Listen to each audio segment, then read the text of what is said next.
Breaking వస్తుంది. YouTuber Mastan Sai మరొక వివాదంలో చిక్కుకున్నాడు. అతనికి సంబంధించిన అశ్లీల వీడియోలను పోలీసులు భారీ సంఖ్యలో గుర్తించారు. లావణ్య ఇచ్చిన ఫిర్యాదుతో మస్తాన్ సాయి దురాగతాలన్నీ కూడా ప్రస్తుతం బయటపడ్డాయి. ఏకంగా ఒకటి కాదు, రెండు కాదు, 300 మందికి పైగా అమ్మాయిలను నగ్నంగా వీడియోలు తీశాడు మస్తాన్ సాయి. మస్తాన్ సాయి ప్రేమ పెళ్లి పేరుతో అమ్మాయిలను లోబర్చుకుని బెడ్రూమ్లో కెమెరాలు పెట్టి శృంగార దృశ్యాలు రికార్డ్ చేశాడు. అమ్మాయిలతో నగ్నంగా మాట్లాడిన వీడియో కాల్స్ ను కూడా రికార్డ్ చేశాడు. ఆ వీడియోలు అన్నింటినీ తన హార్డ్ డిస్క్ లో సేవ్ చేసి పెట్టుకున్నాడు. మస్తాన్ సాయి హార్డ్ డిస్క్ లో 300 మందికి పైగా అమ్మాయిల జీవితాలున్నాయి. అయితే గతంలో హీరో రాజ్ తరుణ్ పై ఫిర్యాదు చేసిన లావణ్య మీద కూడా అత్యాచారం చేసిన మస్తాన్ సాయి ఆ వీడియోను కూడా రహస్యంగా చిత్రీకరించాడు. తన వీడియోలు డిలీట్ చేయాలని అడిగిన లావణ్యపై దాడి చేశాడు. మస్తాన్ సాయి దగ్గర హార్డ్ డిస్క్ తీసుకున్న లావణ్య తన వీడియోల కోసం వెతుకుతూ ఉంటే వేరే అమ్మాయిల వీడియోలు భారీ సంఖ్యలో బయటపడ్డాయి. హార్డ్ డిస్క్ వెనక్కి ఇవ్వాలంటూ లావణ్యపై దాడి చేసిన మస్తాన్ సాయి ఇవ్వకపోవడంతో ఆమెను చంపే ప్రయత్నం కూడా చేశాడు. అతనిపై నార్సింగి పోలీస్ స్టేషన్లో ఫిర్యాదు చేసింది లావణ్య. 300 మంది అమ్మాయిల వీడియోలున్న హార్డ్ డిస్క్ను అప్పగించింది. తనతో పాటు 100 మంది అమ్మాయిల జీవితాలను కాపాడాలని పోలీసులను కోరింది. దాంతో పోలీసులు మస్తాన్ సాయిని అదుపులోకి తీసుకున్నారు. ప్రస్తుతం అమ్మాయిలను డ్రగ్స్ కు బానిసలను చేసి మస్తాన్ సాయి వారిని లోబర్చుకుంటూ ఉన్నాడు. వారికి సంబంధించిన అశ్లీల వీడియోలను ఫోన్ సైట్లలో పెడతానంటూ బ్లాక్మెయిల్ చేస్తూ ఉన్నాడు. ఆ భయంతో బాధిత యువతులు మస్తాన్ సాయి అరాచకాలను ఇప్పటి వరకు ఎక్కడా బయట పెట్టలేదు.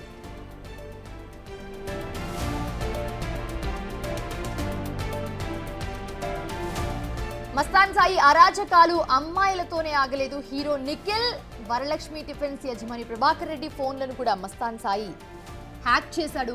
వాళ్ళిద్దరి ప్రైవేట్ వీడియోలను కూడా తన హార్డ్ డిస్క్ లో సేవ్ చేసి పెట్టుకున్నాడు.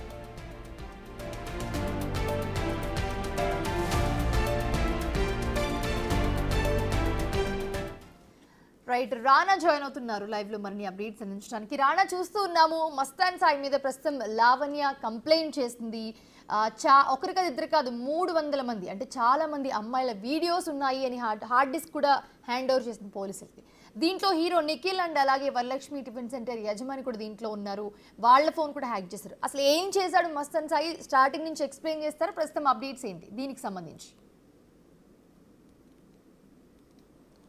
మస్తాన్ సాయి వల్ల దాదాపు 300 అమ్మాయిల యొక్క జీవితాలు ఇప్పుడు నాశనం అయిపోతున్నటువంటి పరిస్థితి. ఎందుకంటే అతని సరదా, అతని వ్యాపకము, అతని ఎంజాయ్మెంట్ కోసం అమ్మాయిల్ని నమ్మించడమే కాకుండా వారికి తెలిసి వీడియోలు తీయడము, తర్వాత తెలియకుండా వీడియో రికార్డింగ్లు కానీ, తర్వాత వాళ్ళు పర్సనల్గా ఏకాంతంగా రూమ్లో ఉన్నటువంటి ప్లేసుల్లో అక్కడ ఒక సీక్రెట్ కెమెరాని ఏర్పాటు చేసి వాళ్ళు ఏకాంతంగా గడిపినటువంటి ఆ వీడియోనంతా కూడా రికార్డ్ చేసుకొని తర్వాత తనకు కావాల్సినప్పుడల్లా వారు మళ్ళీ తనకు కావాలన్నప్పుడు కూడా ఆ వీడియోలు చూపిస్తూ అతను అనుభవిస్తున్నటువంటి వీడియోలు ఇప్పుడు బయటపడినటువంటి నేపథ్యం ఏర్పడుతుంది.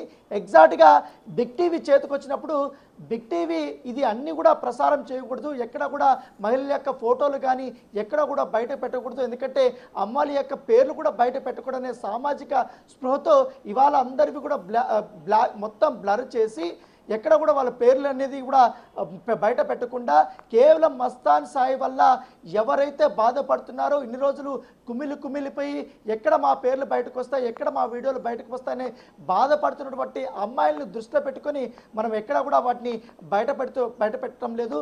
ముఖ్యంగా మస్తాన్ సాయి చేసినటువంటి ఈ నరక యాతన, ఎందుకంటే అతను చూపెట్టినటువంటి ఈ నరక యాతన అంతా ఇంత కాదు. మహిళల్ని చాలా వరకు కూడా లోపరుచుకోవడము, తన లావేస్ లైఫ్ స్టైల్ని వాళ్ళకి చూపించడము, మాయమాటలు చెప్పడము, తర్వాత డ్రగ్ ఇండెక్ట్ చేయడము, తర్వాత ప్రైవేట్ పార్టీలకు తీసుకెళ్లడము, ప్రైవేట్ పార్టీలకు తీసుకెళ్లిన తర్వాత అక్కడ వారి ద్వారా మరికొంతమంది అమ్మాయిల్ని పరిచయం చేసుకోవడము, వారితో కూడా అతను సరసాలు చేయడము, అలాంటి అన్ని వీడియోలని కూడా ఇప్పుడు తన హార్డ్ డిస్క్లో పెట్టుకోవడం జరిగింది. ఎందుకంటే ఈ హార్డ్ డిస్క్ బయట పడిన తర్వాత ఒక్కొక్కటి సంచలనమైనటువంటి విషయాలు పడుతున్నాయి. దాంట్లో హార్డ్ డిస్క్లో ఒకరిది కాదు, ఇద్దరు కాదు, దాదాపు 300 మంది అమ్మాయిలు 4 TB 4 TB వీడియోలు ఉన్నాయంటే అర్థం చేసుకోవచ్చు. అన్ని 100 వీడియోలు ఆ హార్డ్ డిస్క్లో అతను పొందుపరుచుకున్నటువంటి నేపథ్యం కనపడుతుంది. సో దాంతోపాటు చాలా వరకు కూడా అమ్మాయిలు అతన్ని కాంటాక్ట్ చేసిన తర్వాత నువ్వు ఎందుకు ఇట్లా రికార్డ్ చేసావు, రాణా ఒకసారి మనం దీన్ని ఇన్ డీటెయిల్ గా మాట్లాడదాము. దీనికి సంబంధించి హార్డ్ డిస్క్ హ్యాండ్ ఓవర్ చేసింది లావణ్య. అసలు లావణ్య ఎందుకు వెళ్ళింది, వీళ్ళిద్దరికి ఏం గొడవ జరిగింది, గతంలో ఏం జరిగిందో తెలుసు మనకి. రాజ్ తరుణ్ విషయంలో మస్తాన్ సాయి వీళ్ళందరూ ఇన్వాల్వ్ అయి ఉన్నారు. సో అది నడుస్తూ ఉంది. ఇప్పుడు సడన్ గా వచ్చి ఒక హార్డ్ డిస్క్ హ్యాండ్ ఓవర్ చేసి కేసు పెట్టి, సో ఏంటి అసలు ఇది ఎక్కడ స్టార్ట్ అయ్యింది, ఎందుకు వెళ్ళింది, దీనికి సంబంధించి అప్డేట్స్ ఉన్నాయా? ఎగ్జాక్ట్లీ ఇప్పుడు ఈ హార్డ్ డిస్క్ బయటకు రావడానికి కానీ 300 మంది అమ్మాయిల యొక్క వీడియోలు బయటకు రావడానికి కారణం లావణ్య అప్పుడైతే తనకు సంబంధించినటువంటి వీడియోలు కానీ వీడియో రికార్డింగ్స్ కానీ తర్వాత ప్రైవేట్కి సంబంధించినటువంటి వీడియోలు కానీ మస్తాన్ సాయి దగ్గర ఉన్నాయి, అవి సీక్రెట్గా ఉన్నాయని తెలుసుకున్న తర్వాత లావణ్య గతంలో గుంటూరుకి వెళ్ళినప్పుడు సమయంలో ఆమె ఆ హార్డ్ డిస్క్ చూసింది. తర్వాత మస్తాన్ సాయికి సంబంధించిన ఫోన్ కూడా చెక్ చేసింది. చెక్ చేసినప్పుడు ఆమెకు సంబంధించినటువంటి ఫోటోలు కానీ వీడియోలు కానీ డిలీట్ చేసే క్రమంలో ఇంకా పెద్ద ఎత్తున కూడా చాలా వరకు కూడా అమ్మాయిలు ఈఎంఐ లావణ్యకి సంబంధించిన వారు కూడా దాంట్లో వీడియోలు కానీ ఫోటోలు కానీ అన్నీ కూడా ఉన్నాయి. చూసిన తర్వాత ఆమె భయపడి వెంటనే అక్కడ ఉంటే హార్డ్ డిస్క్ని ఆమె తీసుకొని వచ్చేసింది. హార్డ్ డిస్క్ తీసుకొని అవంతా చెక్ చేసిన తర్వాత కొన్ని వందల వీడియోలు, కొన్ని వందల అమ్మాయిలకు సంబంధించినవి, దాంతోపాటు ఈ అమ్మాయిలతో మాట్లాడినటువంటి తర్వాత నీ వీడియోలు ఇట్లా చిత్రీకరించాను అనే వీడియోలు కూడా అతను సేవ్ చేసుకున్నట్టు, వాళ్ళతో మాట్లాడినటువంటి వీడియోలు కూడా సేవ్ చేసుకున్నట్టు నేపథ్యం కాబట్టి వాళ్ళతో మాట్లాడబట్టి ఆడియో కాల్స్ కానీ వాట్సాప్ చాట్ కానీ, దానితో పాటు వారి యొక్క ఫోన్లు జీమెయిల్ ఐడీలు కూడా హ్యాక్ చేసి గూగుల్ ఫొటోస్ కానీ అవన్నీ కూడా మొత్తం వ్యక్తిగత సమాచారాన్ని అంతా కూడా తన గుప్పెట్లో పెట్టుకొని అతను వారిని బ్లాక్మెయిల్ చేస్తూ తనకు కావాల్సినప్పుడంతా వాళ్ళని పిలిపించుకొని ఎంజాయ్ చేసేవాడు అనే విషయాలు కూడా లావణ్య బయటపెట్టింది. అయితే ఎట్లయినా ఈ హార్డ్ డిస్క్ లావణ్య దగ్గర ఉంది, ఇది ఎక్కడ బయటపడిపోతున్న ఉద్దేశంతో మొన్న మస్తాన్ సాయి లావణ్య ఇంటికి వెళ్ళాడు. లావణ్య ఇంటికి వెళ్ళినప్పుడు ఆమె పైన దాడి చేశాడు, గొంతు పట్టుకుని నులిమి చంపడానికి ప్రయత్నించాడు. అక్కడ ఉన్నటువంటి సీసీ కెమెరాలు పగలగొట్టాడు, టీవీలను పగలగొట్టాడు. ఈ హార్డ్ డిస్క్ ఇస్తే తప్ప నేను ఇక్కడి నుంచి బయటపడే అవకాశం ఉంది, నేను చంపైనా నేను ఈ హార్డ్ డిస్క్ని నేను తీసుకెళ్తాననేసి కూడా అతను చెప్పడంతో ఆమె భయపడిపోయి చాలా చాకచక్యంగా ఆ విల్లా నుంచి కూడా ఆమె బయటపడిపోయింది. బయటపడి తన స్నేహితురాలి ఇంటి దగ్గరికి వెళ్ళింది. అక్కడ వెళ్ళిన తర్వాత ఎట్లయినా ఈ హార్డ్ డిస్క్ కోసం మస్తాన్ సాయి తెగించేశాడు కాబట్టి ఇన్ని సంవత్సరాలు చాలామంది యువతులు నలిగిపోతున్నారు, ఎక్కడ మా పేర్లు బయటకు వస్తాయో ఏమో అనేది కూడా అతను బ్లాక్మెయిల్ కూడా నలిగిపోతున్నారు. కాబట్టి అతను బారిన పడిన వ్యక్తిగా నేను కూడా ఉన్నాను. అతను నన్ను ఏ విధంగా అన్ని రకాలుగా చిత్రహింసలు పెట్టాడు, ఏ రకంగా నా పైన అక్రమంగా కేసులు పెట్టించాడు, ఈ యొక్క ఫొటోస్ కానీ ఈ వీడియోలు అన్నీ పెట్టుకొని ఖచ్చితంగా నన్ను ఎలాగో చంపేస్తాడు, ఖచ్చితంగా అతను చేసినటువంటి ఈ భాగోతాన్ని, ఇంత దారుణమైన పనుల్ని, అమ్మాయిల జీవితాల్ని తన కామానికి ఎలా బలిపశువు చేస్తున్నారు అనే విషయాన్ని బయటపడాలనే ఉద్దేశంతోనే ఆమె నార్సింగ్ పోలీసుల్ని ఆమె ఆశ్రయించింది. అక్కడ ఒక మస్తాన్ సాయి మీద ఒక కేసు కూడా పెట్టేటువంటి నేపథ్యం కనపడుతుంది.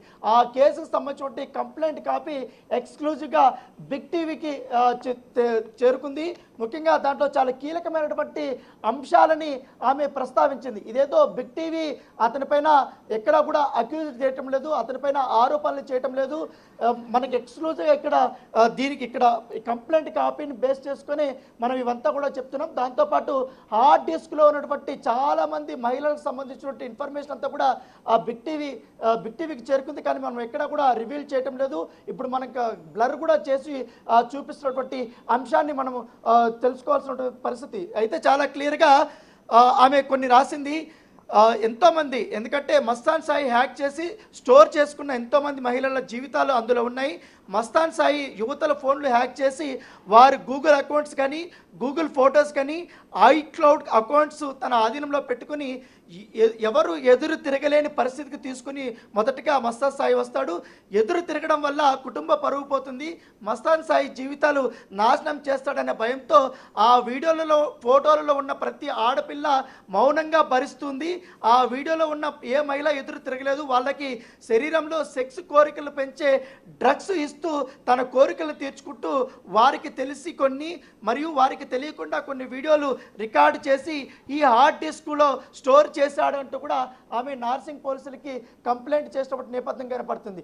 ఆ హార్డ్ డిస్క్ పోలీసులకి ఆమె సమర్పించిన తర్వాత మొత్తం పోలీసులంతా కూడా వాళ్ళు చెక్ చేశారు. చెక్ చేసిన తర్వాత వాళ్ళే విస్తుపోయారు. ఏంటి ఇంత వీడియోలు ఉన్నాయి, ఎందుకు చేసుకున్నామంటే పోలీసులు అతన్ని క్వశ్చన్ చేసేటప్పుడు ఇవంతా కూడా మ్యూచువల్గా జరిగింది, మేము మ్యూచువల్ కన్సెంట్తోనే ఈ వీడియోలు తీసుకున్నాం, ఎక్కడా కూడా నేను అక్రమంగా చేయలేదంటూ కూడా దబాయింపు చేశారు. అయితే పోలీసులు చాలా గట్టిగా మాట్లాడకుంది కొన్ని వీడియోలు ఏ రకంగా రికార్డ్ చేశారన్న దానిపై కూడా అతను పోలీసులకి చెప్పినట్టుగా మనకు సమాచారం అవుతుంది. దాంతోపాటు ప్రతి అమ్మాయి దగ్గర ఒక్కో డ్రామా ఆడతాడు.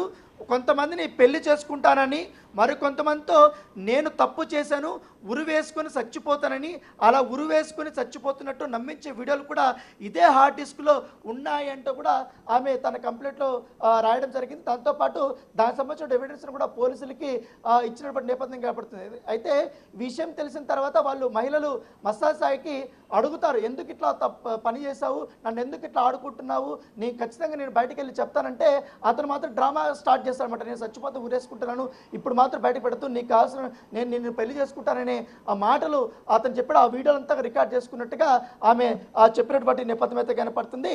ఇక్కడ మరొక ఆసక్తికరమైనటువంటి అంశం ఏంటంటే, ఎక్కువ హైలైట్ అయ్యే అంశం ఏంటంటే, వరలక్ష్మి టిఫిన్స్ డ్రగ్స్ కేసు మనం ప్రత్యేకంగా చెప్పాల్సిన అవసరం లేదు. ఆ కేసులో మస్తాన్ సాయి అరెస్ట్ అయ్యాడు, దానితో పాటు లావణ్య కూడా అరెస్ట్ అయింది. అరెస్ట్ అయినటువంటి వ్యక్తి ఎవరైతే ఉన్నారో ఈ డ్రగ్స్ కేసులో మేజర్గా ఉన్నటువంటి వ్యక్తి వరలక్ష్మి టిఫిన్స్ సంబంధించిన ప్రభాకర్ రెడ్డికి సంబంధించిన బట్టి ఫోన్ కూడా హ్యాక్ చేసి అతని వీడియోలు కూడా తీసుకున్నాడు, ఫోటోలు కూడా తీసుకున్నాడు. మరొక కీలకమైనటువంటి అంశాన్ని ఆమె ప్రస్తావించింది హీరో నిఖిల్ గురించి పదే పదే ప్రస్తావన వస్తుంది. గతంలో కూడా ఆమె రాస్తున్న కేసులో చెప్తున్నప్పుడు కూడా చాలా వరకు కూడా నిఖిల్ సంబంధించిన అంశాలు కొన్ని ఆమె ప్రస్తావించింది, అప్పుడు పెద్దగా హైలైట్ కాలేదు.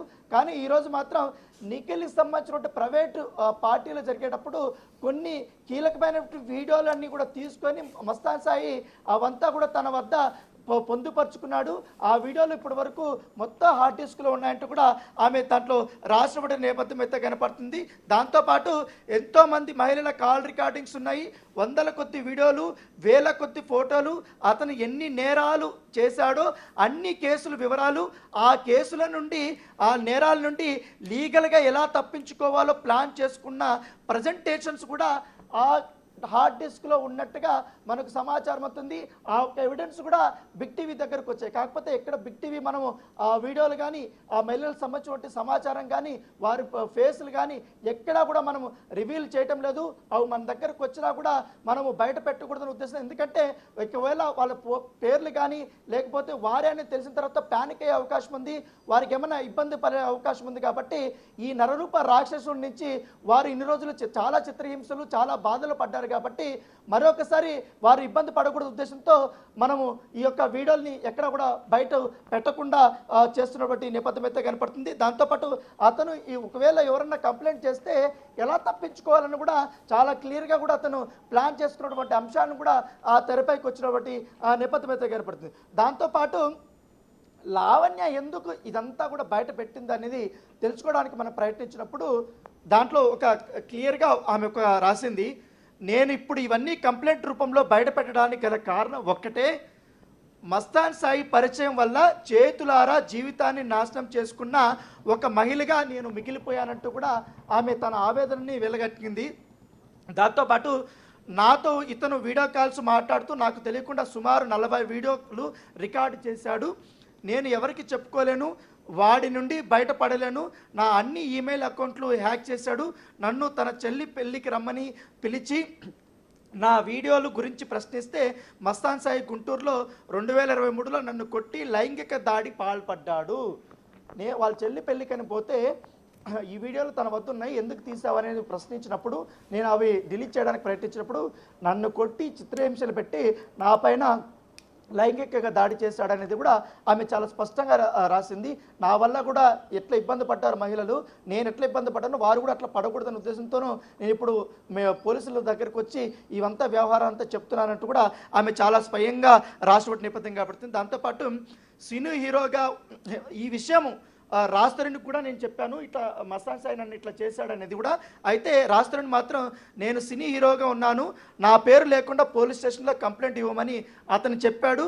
తగిలిన గాయాలతో ఒంటి మీద కమిలిన దెబ్బలతో గుంటూరు ప్రభుత్వ ఆసుపత్రికి వెళ్ళి నేను చూపించగా పోలీసు వారికి ఎమ్మెల్సీ కేసుగా నమోదు చేసి గుంటూరు పట్టాభిపురం పోలీసు వారికి సమాచారం ఇచ్చి crime number 103/2023 under section 376/1 307, 323, 506, 509 IPC sections ప్రకారం అతని పైన కేసులు నమోదు చేశారంటూ కూడా దీంట్లో చాలా స్పష్ట నేపథ్యం కనపడుతుంది. అప్పటి నుండి నేను హైదరాబాద్ తిరిగి వచ్చి రాజ్ తరుణ్ విల్లాలో ఉంటున్నాను.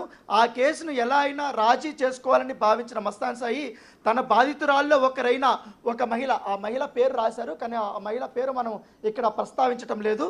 సో ఆమెతో నా పైన ఆమె నమ్మించి ఆస్ట్రేలియా నుండి ఒక దేశం నుండి పిలిపించి సైబరాబాద్ నార్సింగ్ పోలీస్ స్టేషన్లో నా పైన కేసు పెట్టించాడు. ఆ కేసు పెట్టడానికి ఆ అమ్మాయితో ఏం మాట్లాడాడో, కేసు పెట్టకపోతే ఎలా బండబూతులు తిట్టాడో అన్ని ఆడియోలు ఇదే హార్డ్ డిస్క్లో ఉన్నాయి.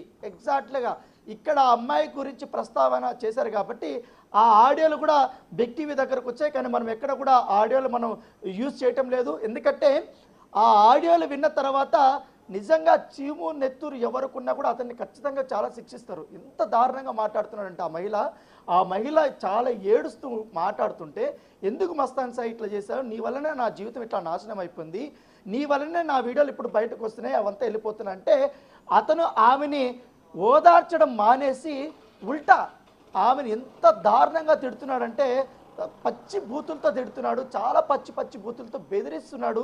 చాలా ఘోరంగా ఆమెను తిడుతుంటే ఆమె మాత్రం నువ్వు ఒక మహిళతో నాతో ఈ రకంగా మాట్లాడొద్దు, నేను తట్టుకోలేకపోతున్నాను, దయచేసి నువ్వు ఇట్లా మాట్లాడుతూ ఎందుకు ఇంత వల్గర్ లాంగ్వేజ్ మాట్లాడుతున్నావు అంటే అతను ఏం చేసుకుంటావు చేసుకోపో, నీ ఇష్టం వచ్చినట్టు చేసుకోపో, నీతో కాదు మీ మదర్తో కూడా నేను చేశాను అనేది కూడా చాలా జుగుప్సాప్రంగా. ఎందుకంటే ఆ మాటలు విన్న తర్వాత నిజంగా పోలీసులే ఆశ్చర్యపోయారు. ఏంటి ఇంత దారుణంగా ఇతను ఇంత సైకోలాగా ప్రవర్తిస్తూ ఏముంది అసలుకి ఇతనికి మెంటల్ కండిషన్ ఏంటి అనేది కూడా పూర్తిగా ఆరా తీస్తున్న నేపథ్యంగా పడుతుంది. తనకున్నటువంటి కోరికల్ని ఏ రకంగా అమ్మాయిలపైన రుద్ది వారిని ఏ రకంగా లోపరుచుకుని వారి జీవితాలను ఏ రకంగా నాశనం చేస్తూ డ్రగ్స్గా అలవాటు పడడమే కాకుండా అతను డ్రగ్స్ కేసులు ఇన్వాల్వ్ అవ్వడమే కాకుండా డ్రగ్స్ పెడ్లర్గానే ఉండడమే కాకుండా ఇతరుల్ని తనతో పాటు నేరం చేశారని వాళ్ళ మీద కూడా కేసులు పెట్టించి వారిని కూడా లాక్కోవడము, వారిని ఏదో రకంగా నయానో భయానో లొంగపరుచుకోవడం అనేది చేష్టలు చూసి పోలీసులే నివ్వరపోయినటువంటి నేపథ్యం అయితే కనపడుతుంది. ప్రస్తుతం అయితే అతను పోలీసుల అదుపులో ఉన్నాడు. అతన్ని విచారణ చేస్తున్నటువంటి నేపథ్యం అయితే కనపడుతుంది. దాంతోపాటు ఈ రాజ్ తరుణ్ లావణ్య ఎపిసోడ్ నడుస్తున్నప్పుడు మస్తాన్ సాయి ఎట్లా ఎంటర్ అయ్యాడు, తర్వాత జరిగినటువంటి పరిణామాలపైన కూడా ఆమె చాలా స్పష్టంగా దాంట్లో రాసింది. మరొక కీలకమైనటువంటి అంశం ఏంటంటే నేను దీంట్లో ప్రస్తావిస్తాను. దాంతోపాటు గతంలో అతను ఏ కేసులు ఇరకపోయాడన్న అంశంలో కూడా కొంత సమాచారం మన దగ్గర ఉంది. ఏదైతే ఇటు మోకిలా పిఎస్లో గతంలో డ్రగ్స్ కేసులో కూడా అతను ఇరకపోయాడు. అప్పుడు దాదాపు 21C, 22C, 29 of NDPS act కింద కూడా అతని పైన మోకిలా పిఎస్లో కేసు నమోదైంది 2023లో. తర్వాత మరొక కేసు నార్సింగ్ పోలీసులోనే 354/D 324 IPC సెక్షన్ కింద నార్సింగ్ పిఎస్లో అతనిపైన కేసు నమోదైంది. మరొక కేసు కూడా ఉంది అతనిపైన డ్రగ్స్ కేసు మీదే. అది వచ్చి 8B, 20B, 2C అలాగే NDPS యాక్ట్ కింద SCB వెస్ట్ విజయవాడ పోలీస్ స్టేషన్లో అతనిపైన కేసు నమోదైనటువంటి నేపథ్యం అయితే కనపడుతుంది. సో ఇన్ని కేసులు ఉన్నటువంటి వ్యక్తి నన్ను ఈ రకంగా లైంగిక దాడి చేసి నన్ను ఫోటోలు వీడియోలు తీసి నన్ను ఇన్ని రకాలుగా బెదిరించి నేను అతని పేరు బయట పెట్టకుండా నా కేసుల గురించి చెప్పకుండా అతని గురించి చెప్పకుండా చేసినటువంటి వ్యక్తి నన్ను హత్య చేయడానికి ప్రయత్నిస్తున్న వ్యక్తి గురించి ఇప్పుడు చెప్పకపోతే చాలామంది నాలాగే బాధపడుతున్న అమ్మాయిలు కూడా ఇంకా నలిగిపోతారన్న ఉద్దేశంతో నేను బయట పెడుతున్నానంటూ కూడా పోలీసుల ముందు ఆమె చాలా స్పష్టంగా రాసింది. అయితే మరొక అంశాన్ని కూడా ఆమె ప్రస్తావించింది. నేనేమి నేరం చేయలేదని నేనేం చెప్పట్లేదు, నేను కూడా చాలా తప్పులు చేశాను, ఆ తప్పులకు తగ్గట్టుగా అతను నన్ను ఏ రకంగా ఇట్లా హింసిస్తాడన్న అంశాన్ని కూడా ఆమె చాలా ప్రస్తావన చేసినటువంటి నేపథ్యం అయితే కనపడుతుంది. అయితే మస్తాన్ సాయి స్నేహితుడు గణేష్ అనే వ్యక్తికి డ్రగ్స్ ఇచ్చి నా ఇంట్లో వీడియో తీసుకుంటూ పెట్టమని నా చేత ప్యాకెట్ ఓపెన్ చేయించి అడిగి మరీ తీసుకోమని మస్తాన్ సాయి కాల్లో గణేష్కి ఇన్స్ట్రక్షన్ ఇస్తూ పంపాడు. ఆ వీడియో ఇదే హార్డ్ డిస్క్లో ఉంది. అలానే నేను ఎన్నో సింటానని నేను చెప్పడం లేదు, నా తప్పులు ఉన్నాయి. ఆ తప్పులు వెనక జరిగిన కుట్రలకి అన్ని ఆధారాలు ఇదే హార్డ్ డిస్క్లో ఉన్నాయి. నేను మంచిదాన్ని చెప్పడం లేదు, ఎవరిని నమ్మించాల్సిన అవసరం లేదు. ఆఖరికి శేఖర్ భాషతో మస్తాన్ సాయి చేసిన వాట్సాప్ చాట్ హిస్టరీ కూడా ఇదే హార్డ్ డిస్క్లో ఉంది. మస్తాన్ సాయిపై ఇప్పటికే చాలా వరకు క్రిమినల్ కేసులు ఉన్నాయి. ఆ కేసులను దృష్టిలో పెట్టుకో ఖచ్చితంగా నాకు ప్రాణహాని ఉంది కాబట్టి నన్ను రక్షించండి అంటూ కూడా ఆమె పోలీసులకి వాపోయినటువంటి నేపథ్యం అయితే కనపడుతుంది. అయితే నా దగ్గర ఉన్న హార్డ్ డిస్క్ కోసం 31 జనవరి 2025 విల్లా నంబర్ దీంట్లో పావని బౌల్ దీంట్లో కోకాపేట సంబంధించిన ఆ విల్లాలో నేను రాజధాని ఉంటున్నటువంటి ఈ విల్లాలో నేను ఉంటున్నాను కాబట్టి ఆ విల్లాకు వచ్చాడు. నేను హార్డ్ డిస్క్ ఇక్కడ లేదు అని ఇవ్వను అని చెప్పేసరికి నా గొంతు గట్టిగా పట్టుకుని ఊపిరి ఆడకుండా చేసి చంపబోయాడు. నా ఇంట్లో ఉన్న సీసీ పగలగొట్టాడు, సీసీటీవీ కెమెరా డ్యామేజ్, టీవీలు అన్నీ పగలగొట్టాడు. నేను అక్కడి నుంచి తప్పించుకొని బయట ఫ్రెండ్ ఇంటికి వచ్చి 110కి నేను ఫోన్ చేశాను. పోలీసులు వచ్చారు. పోలీసులు వచ్చి ఇక్కడి నుంచి వెళ్ళిపోయి ఇక్కడ న్యూసెన్స్ చేయొద్దని చెప్తే వెళ్ళిపోదని చెప్పాడు. తర్వాత మళ్ళీ అక్కడే కూర్చున్నాడు. దాంతోపాటు ఈరోజు నిన్న మరొకసారి ఇద్దరిని కూడా అతను ఇంట్లోకి తీసుకొచ్చినాడు. ఆ ఇద్దరు వ్యక్తులు ఎవరో కాదు, గుంటూరు సుబాని హోటల్ సంబంధించినటువంటి వాళ్ళ కొడుకులు ఇద్దరు. గతంలో మనం చూసాం గుంటూరులో డ్రగ్స్ కేసులు ఇరకపోయి అరెస్ట్ అయినటువంటి వ్యక్తులు ఎవరైతున్నారో కాజా, ఆ కాజాని లావణ్యం అనేటువంటి ఇంటికి పిలిపించాడు. పిలిపించి అతని ఇంట్లో కూర్చుని మళ్ళీ బెదిరింపులకు దిగాడంటూ కూడా ఆమె రాష్ట్రపతి నేపథ్యం అయితే కనపడుతుంది. దాంతోపాటు నా తమ్ముడు కూడా ఇంట్లో ఉన్నాడు కాబట్టి నా ఇంట్లోనే డ్రగ్స్ సేవిస్తూ నా తమ్ముడిని ఆధీనంలో తీసుకొని నన్ను చంపైన హార్డ్ డిస్క్ తీసుకొని వెళ్తాడు. ఈ హార్డ్ డిస్క్ పోలీస్ వారికి అని ఆమె చెప్పింది. అయితే మళ్ళీ లాస్ట్లో కొన్ని కీలకమైనటువంటి పాయింట్లు ఆమె ఇచ్చింది భయపడుతూ. ఈ హార్డ్ డిస్క్ పోలీస్ వారికి ఇచ్చినా సరే నాకు ప్రాణహాని తప్పదు, కానీ నాలాగా ఏ మహిళా జీవితాలు ఇలాంటి విధవలు తీసే వీడియో వల్ల బలి కాకూడదని, నాకు న్యాయం జరిగినా జరగకపోయినా కనీసం ఈ ఫిర్యాదు చూసైనా మహిళలు జాగ్రత్త పడతారని పోలీసు వారి పట్ల పూర్తి నమ్మకంతో విశ్వాసంతో ఫిర్యాదుతో పాటు అన్ని ఆధారాలు ఉన్న హార్డ్ డిస్క్ను నేను అందిస్తున్నాను. అలాగే మస్తాన్ సాయి వద్ద ఉన్న మిగిలిన 2 హార్డ్ డిస్కులను కూడా అతని email accounts, Apple cloud accounts, అన్ని ఎలక్ట్రానిక్ డివైస్లు పోలీసు వారు తీసుకొని మహిళలకు సంబంధించిన డేటా అంతా డిలీట్ చేయించాలని నేను కోరుతున్నాను అని చెప్తున్నారు. మనం కేవలం ఒక్క హార్డ్ డిస్క్ గురించి, ఆ హార్డ్ డిస్క్లను వంటి 300 మంది అమ్మాయిల వీడియోలకు సంబంధించి మాత్రమే ప్రస్తావిస్తున్నాం. కానీ మస్తాన్ సాయి దగ్గర మరొక 2 హార్డ్ డిస్కులు ఉన్నాయి. ఇంకా చాలా వరకు కూడా మహిళలకు సంబంధించినటువంటి ఫోటోలు, వీడియోలు, ఆడియో రికార్డు, వీడియో రికార్డింగ్స్, వాళ్ళు వాట్సాప్లో వీడియో రికార్డ్స్ మాట్లాడుకున్న అవన్నీ కూడా రికార్డింగ్ చేయడం, అన్ని వీడియోలు కూడా ఉన్నాయి. దయచేసి మళ్ళీ వాళ్ళని బ్లాక్మెయిల్ చేసే అవకాశం ఉంది, వాళ్ళని ఆడుకునే అవకాశం ఉంది. అవి కూడా మీరు